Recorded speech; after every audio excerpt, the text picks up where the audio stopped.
আজকে অনেক মজার ভর্তা নিয়ে বসেছি মাটির প্লেটে। ভর্তা অনেকগুলো হলে আসলে মাটির প্লেটে খেতে মজা লাগে। যদিও আমি এই ভর্তাগুলো করিনি, আমার ননদ দিয়ে গেছে, পাশের বাসার ননদ। এটা লটকা শুটকির ভর্তা, আলু ভর্তা, ধনিয়ার ভর্তা। এটা কিসের ভর্তা অবশ্য আমি বুঝতেছি না। বলে গেছে বেগুন ভর্তা, শিম ভর্তা, চাপা শুটকির ভর্তা। এটা কি কাঁচকলার ভর্তা নাকি কচুর ভর্তা জানি না, মনে হচ্ছে যে কচুর ভর্তা। কোনটা দিয়ে আগে শুরু করবো জানি না, ধনের ভর্তা। এদিকে আমার মেয়েও বসে গেছে খেতে,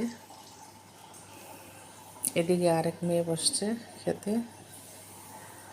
আর আমি এখন শুরু করব। বিসমিল্লাহির রহমানির রহিম। দেখি চাপা শুটকির ভর্তা দিয়ে শুরু করি, কারণ আমার চাপা শুটকির ভর্তা খুবই পছন্দ।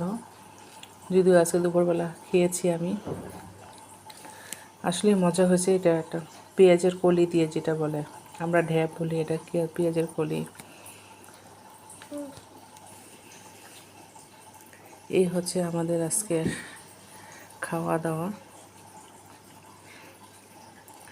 বলে দিয়েছিল যে ভাবি কিছু করবেন না, যদিও আমার মাছ রান্না ছিল, আবার ডিম ভাজি করতে চেয়েছিলাম বাচ্চাদের জন্য।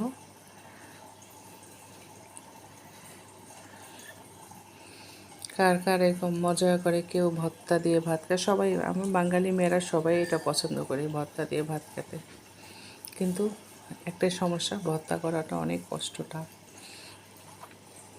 বিশেষ করে এতগুলো ভর্তা। যদিও আমি আগে করতাম খুব, এখন খুব কম করি। সবাই ভালো থাকবেন, দুপুরের শুভেচ্ছা রইল। আল্লাহ হাফেজ।